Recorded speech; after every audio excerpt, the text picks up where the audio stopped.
everybody. It is, forgot what day it is. Wednesday. It's Wednesday at some point. I don't know what time. Late o'clock. And I'm going to switch you around so you can have a great view of the Connecticut River. Nice wind blowing. It's a nice, perfect night down here. I decided to take a little ride. Had a busy day as usual, and a very good one, actually. Hey, Jim. Got to spend time with my granddaughter, one of them, the youngest, and she is a lot of fun. And she took a 2.5-hour nap. And the timing was perfect because I had a session booked with someone and was able to complete everything as I wanted. So that's always nice when things totally work out in your favor. And it was a good day. She's a lot of fun. She likes to go for stroller rides and likes to play in the backyard, and she's got a great sense of humor. She comes out with funny little sayings now that she's 2.5. So it's kind of cute. Enjoy her very, very much. Grandkids really are special, aren't they? If you guys have one, you know what it's like. Or if you have a few, you know what it's like. So, what to talk about tonight? I've noticed that a lot of people have a lot of fear about a lot of things. And maybe that's a good starting place. So, let's talk about fear. We've talked about it before. And some of you know I don't really have a lot of fears. My worst fear did come true. I always was afraid, especially when my kids were younger, that something would happen to one of them. And it is the worst thing in the world to have a child die. I think it's probably the worst thing in the world I've experienced. And as much as I know other people have as well, there's no getting over that. There's no after when that happens. It's a constant. So I guess I'll say that if your worst fear does come true, it does happen, and you've lived through it, which I continue to live a day at a time through that process of grief and loss, and sometimes wondering why it had to happen to her that way, and why it had to happen to our family the way that it did, but it did, and you can't really do much about that, you know. It's like you can ask why forever and never get an answer. The answer is 'cause, I guess. But the worst fears, people have fears of dying. People have fears of other people dying. People have fears of themselves dying. And I think those are probably the biggest fears, probably because our culture doesn't have a lot of discussions around those kinds of things. I've been very fortunate that many years ago, I worked with a therapist who had some very interesting takes on the process of, I guess I'll call it recovery.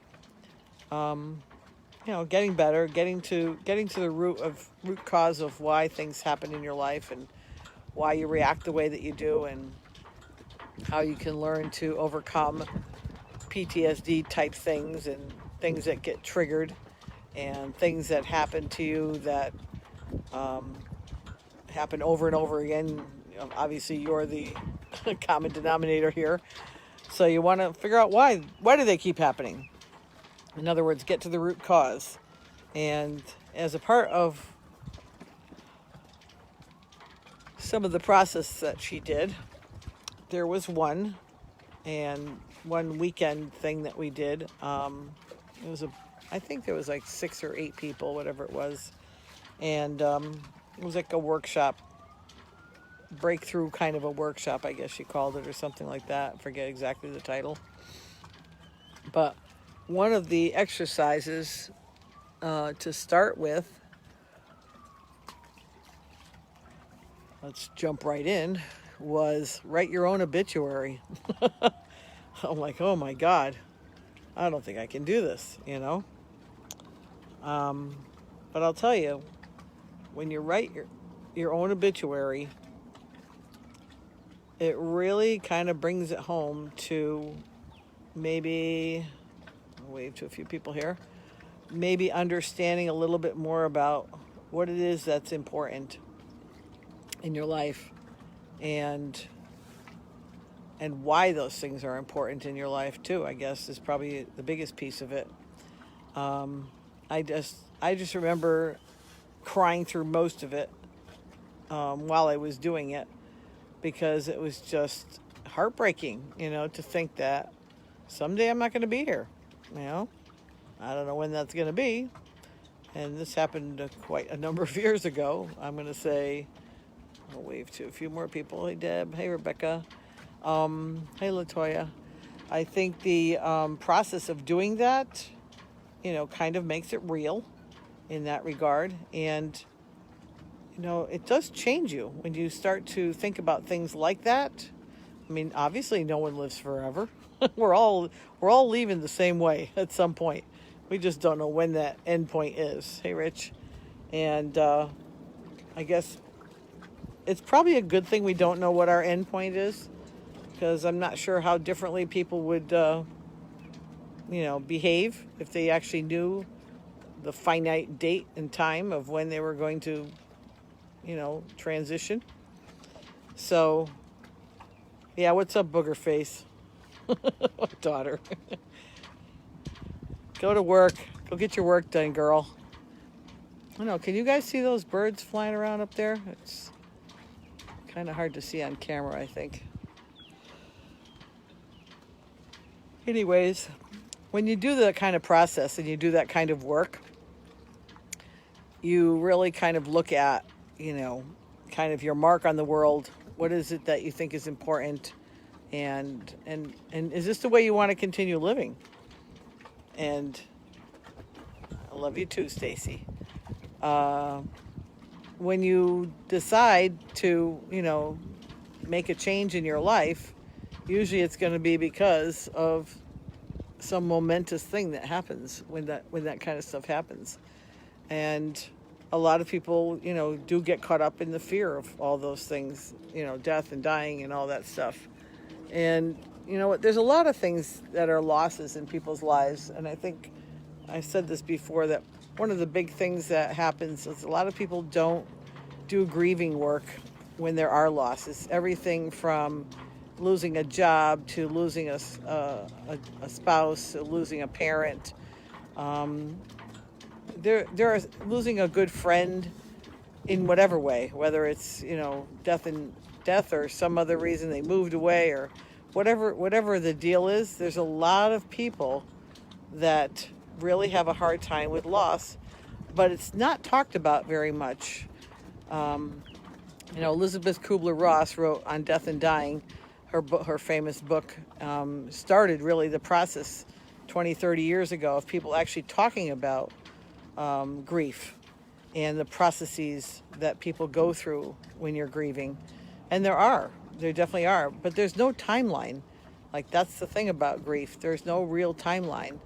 My dad's been gone about just over 7 years. It's coming up on 8 years. And sometimes I just think, especially Father's Day, man, I wish I could talk to my dad. I really loved having conversations with him. And it was just something that, as I got older,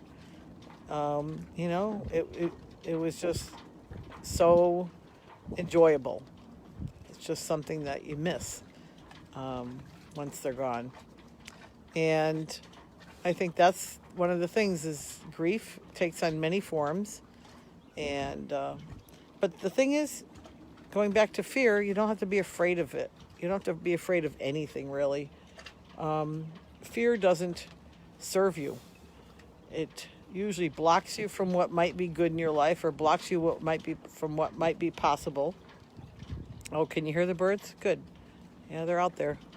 And I think that's what's interesting about it is fear has never been a helpful thing, and yet it seems to be something that is so prevalent in our society, and maybe not just our culture, but other cultures as well, perhaps.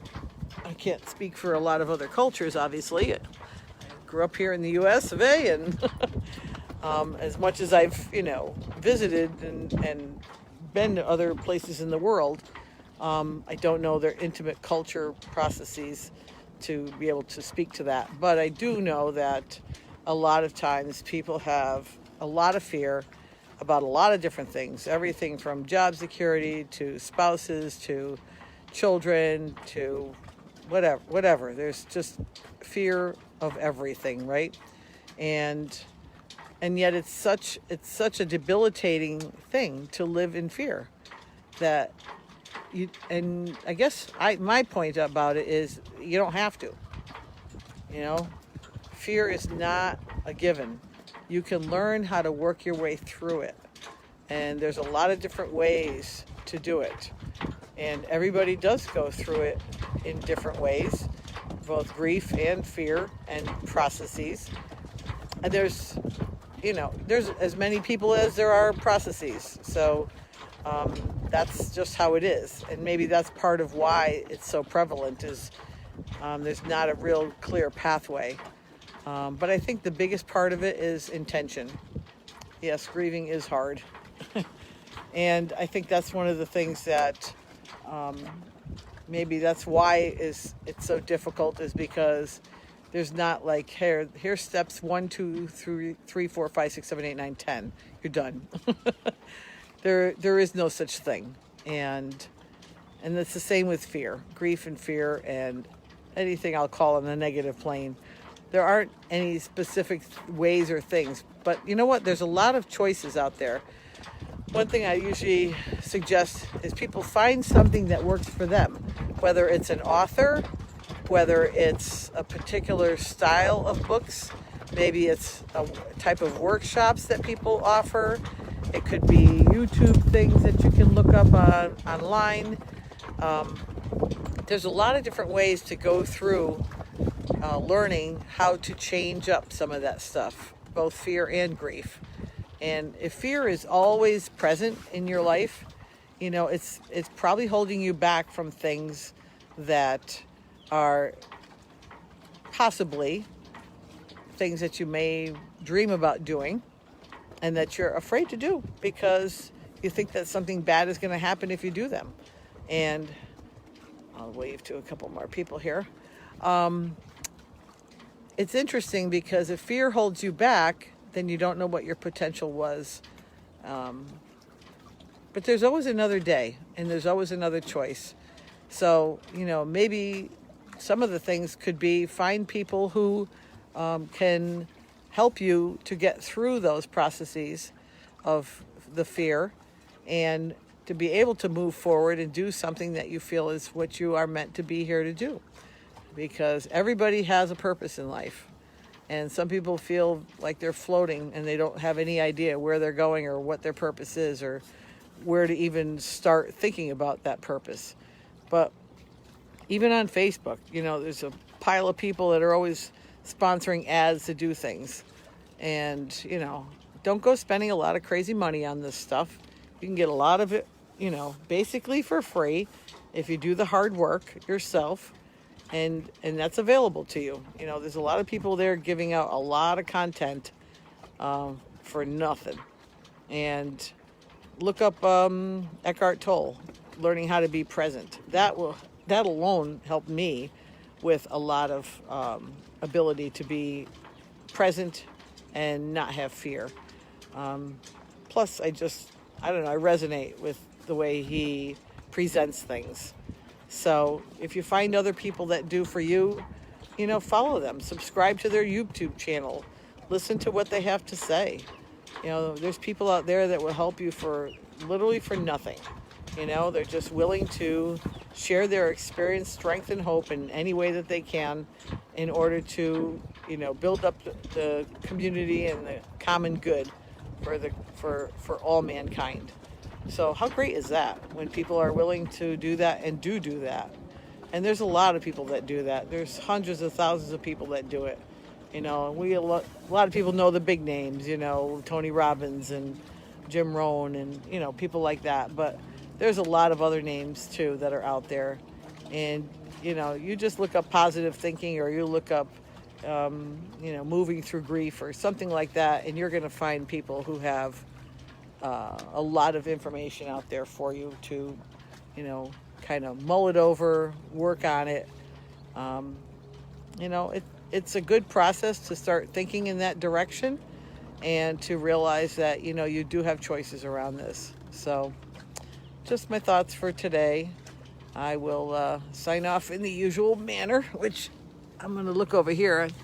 I can see the sun peeking through over there up by the sailboats. I don't know if you can see that. Got a bunch of sailboats still on land. So just a reminder, the sun is always shining, guys, and it's always got your back.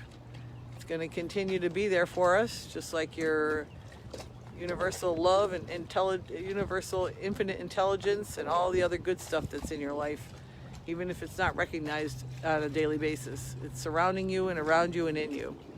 So love you guys all, and I hope you have a good night, and we'll talk to you again tomorrow. Bye for now.